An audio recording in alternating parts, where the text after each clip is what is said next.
Bonjour Shalom, une vidéo rapide que je vais mettre immédiatement en ligne concernant l'œuvre des sans-abri au Canada. Il est 18h30, 18 juin.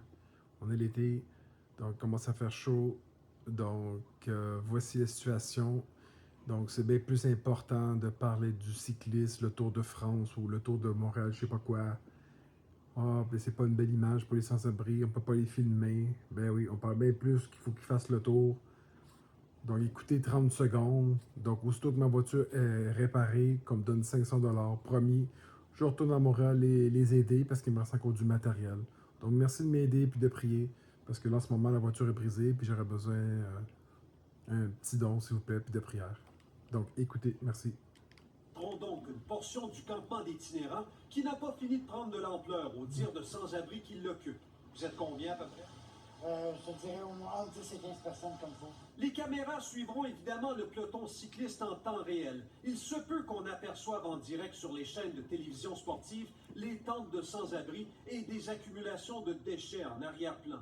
Les organisateurs de l'événement ici à Montréal me disent que ce sont 250 millions de téléspectateurs dans 140 pays qui regarderont les championnats cyclistes sur leur écran. Cela dit, est-ce que c'est le genre d'image que Montréal veut projeter auprès des téléspectateurs, des amateurs et des touristes présents pour la course à la fin de l'été? La mairesse ne s'est pas du tout sentie gênée jeudi par les questions des journalistes. D'une part, personne ne sera délogé de sa tente et Soraya Martinez-Ferrada espère d'ailleurs une réelle prise de conscience face à l'ampleur de la crise du logement. Ça envoie l'image que nous avons tous une responsabilité partout dans le monde d'assurer de donner un toit à tous les gens dans nos villes. Puis il n'y a pas une ville dans le monde actuellement qui ne vit pas une crise d'abordabilité, qui ne vit pas une crise de logement. Si ça peut augmenter la visibilité sur ce qu'on a à faire comme société, bien, tant mieux.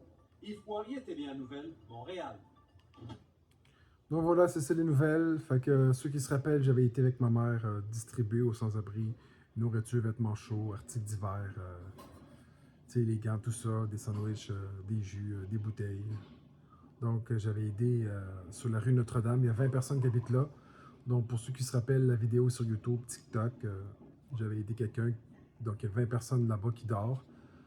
Donc ça fait des années que je m'en vais sur le cattement Notre-Dame à Montréal. Donc, j'ai fait quelques vidéos, quelques interventions, quelques sorties, quelques maraudes, quelques évangélisations là-bas, tu sais. Donc, les vidéos sont toutes en ligne, allez plus bas sur ma page. Puis, ceux qui se rappellent de Valérie Plante, elle a démantelé le camp Notre-Dame. Moi, j'étais là saison 2020 à 2025, à quelques reprises pour aider.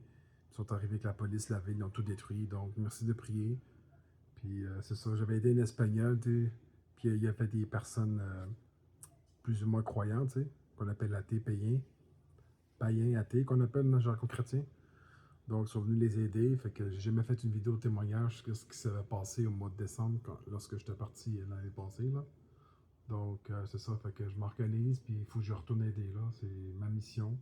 Jésus dit de s'aimer les uns les autres. Donc, voilà. Fait que les gens peuvent toujours prier pour eux ou donner des dons pour les sans-abri. Donc, voilà. Fait que moi, je retourne bientôt, puis c'est ça. Fait que merci et bonsoir.